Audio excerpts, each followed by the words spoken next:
Le cessez-le-feu est terminé. Ce message rageur est signé Donald Trump.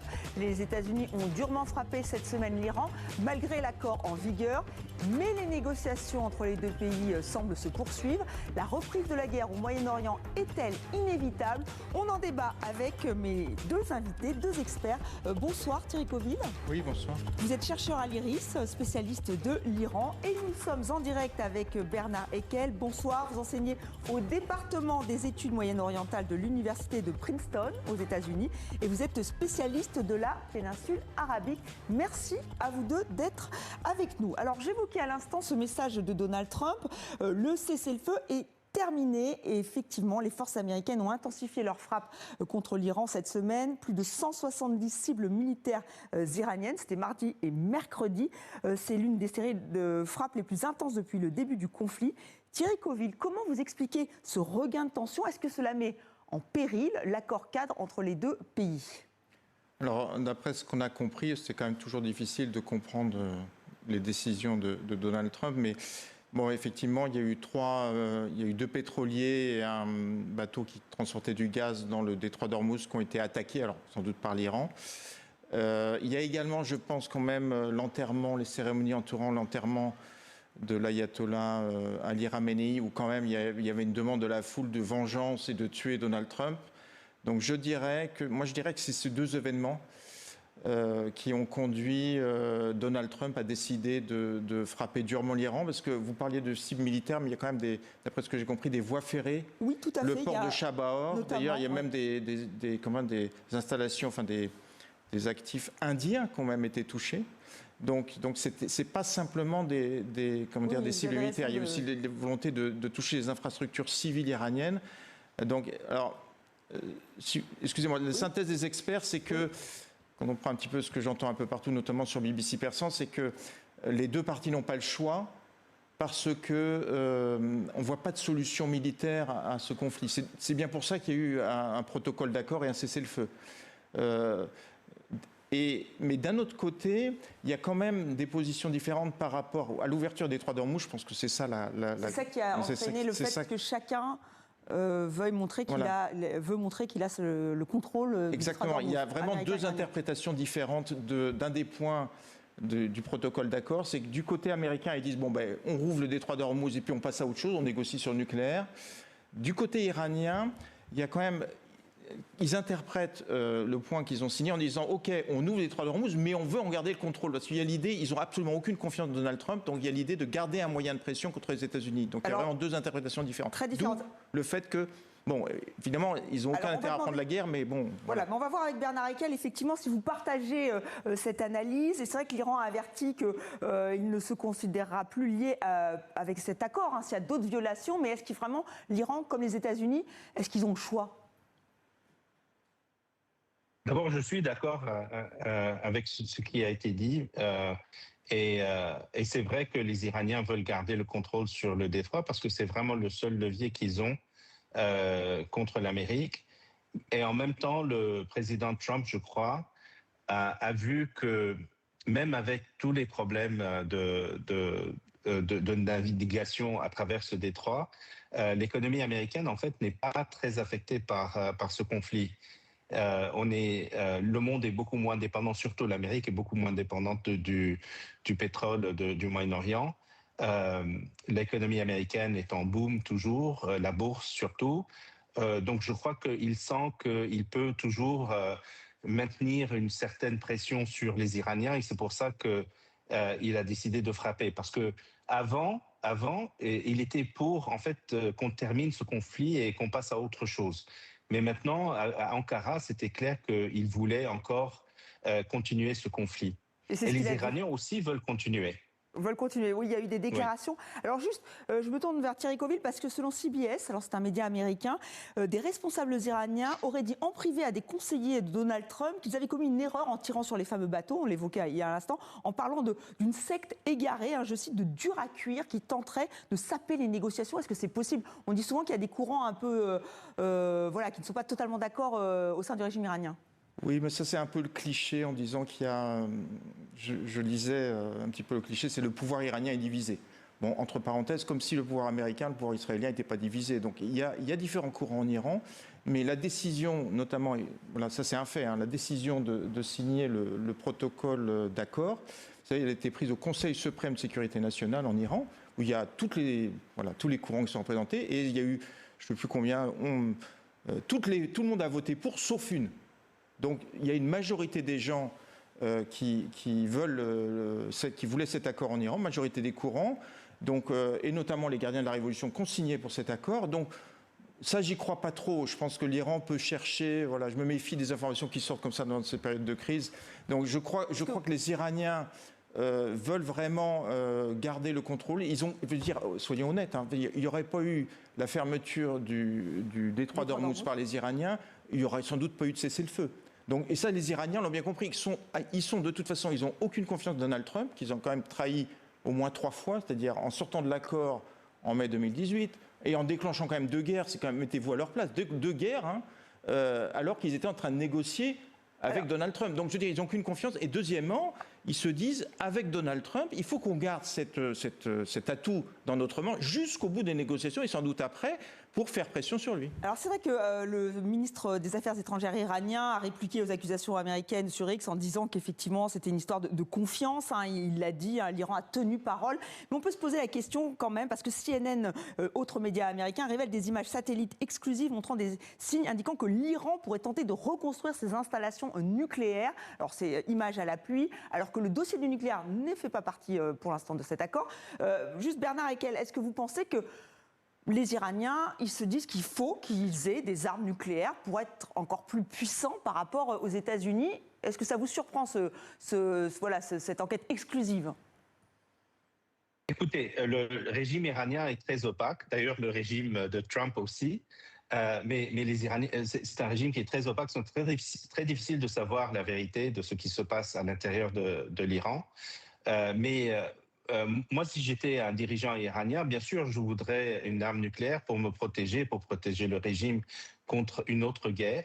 Mais en même temps, je crois que le régime iranien a réalisé que le détroit d'Ormuz et le contrôle de ce détroit est aussi important, peut-être même plus important, comme arme contre l'Amérique et contre l'économie mondiale, le contrôle de ce détroit. Donc, je crois que les Iraniens maintenant ont une certaine influence très importante, une puissance très importante, et peut-être ils ne le savaient pas avant, mais maintenant ils le savent très très bien, qu'ils ont vraiment une puissance extraordinaire avec ce contrôle, et surtout sur les pays voisins arabes, qui sont très dépendants de ce détroit pour vendre toutes leurs marchandises aussi. Et on y reviendra dans quelques instants, les nouveaux rapports de force. Thierry Coville, est-ce que vous êtes surpris par cette enquête de CNN? C'est vrai qu'il y a beaucoup de fuites en ce moment, beaucoup d'informations. Peut-être qu'il y a aussi une volonté de brouiller les messages. Mais est-ce que ça serait jouable, possible? Oui, mais je veux dire, excusez-moi, mais il y a quand même eu 2 guerres contre l'Iran qui piétinent le droit international. Donc on va être comme tout d'un coup, il y a un doigt accusateur sur l'Iran, qu'ils essayent de reconstruire. Notamment, il faut être précis aussi, ces installations d'enrichissement d'uranium. Donc c'est tout le débat, si vous voulez. L'Iran en tant que... Non mais, écoutez, vous voyez, il faut parler des faits. Donc l'Iran en tant que signataire du traité de non-prolifération, qu'ils ont signé, et pas Israël, entre parenthèses, ils ont le droit d'enrichir l'uranium. La question, c'est effectivement, quand vous enrichissez l'uranium jusqu'à 90%, ensuite, effectivement, vous pouvez fabriquer une bombe atomique. Mais tous les services secrets du monde, et notamment les propres services secrets américains, disent qu'ils n'ont aucune preuve qu'ils soient effectivement passés du stade de la maîtrise d'enrichissement de l'uranium à la fabrication de la bombe atomique. Donc, si vous voulez, par contre, qu'ils essayent de reconstruire leur capacité d'enrichissement d'uranium, ça je pense que c'est tout à fait possible parce que du côté iranien, et ça va être un point important des négociations, ils veulent pas céder sur cette question là aussi. Ils veulent avoir un droit d'enrichir l'uranium. C'est pour ça qu'ils se battent quelque part. Ils ont encore les moyens, parce qu'on parle d'une inflation qui est galopante, la population n'a plus les moyens de s'acheter ce qu'elle veut, mais ils ont encore les moyens, le régime, de financer ce programme nucléaire. Alors ça c'est aussi une question importante, mais si vous voulez, il faut voir qu'en Iran, je pense qu'il y a des raisons de fait qu'ils veulent avoir l'accès à cette technologie. Il y a le fait qu'ils veulent aussi éventuellement devenir une puissance du seuil. C'est-à-dire une puissance du seuil, pour être précis, c'est vous avez la maîtrise de la technologie nucléaire. Vous êtes capable, éventuellement, si nécessaire, de fabriquer une bombe nucléaire, mais vous ne le faites pas. D'accord. Et il y a également, je pense, il y a un sentiment de fierté nationale, parce que c'est effectivement, ils ont tellement souffert, il y a eu quand même des guerres, les sanctions économiques, tout cet argent dépensé, donc ils pensent qu'ils y ont droit. Et du côté iranien, quand ils pensent qu'ils ont droit à quelque chose, je pense qu'ils sont prêts à se battre. Mais vous avez raison, il y a une économie qui va mal, mais ils veulent utiliser notamment, excusez-moi, mais c'est un rapport de force, ils veulent utiliser cette arme du détroit d'Ormuz pour pouvoir avancer sur d'autres dossiers comme le dossier nucléaire. Alors, on se pose la question aussi de la confiance et de la reprise de la guerre.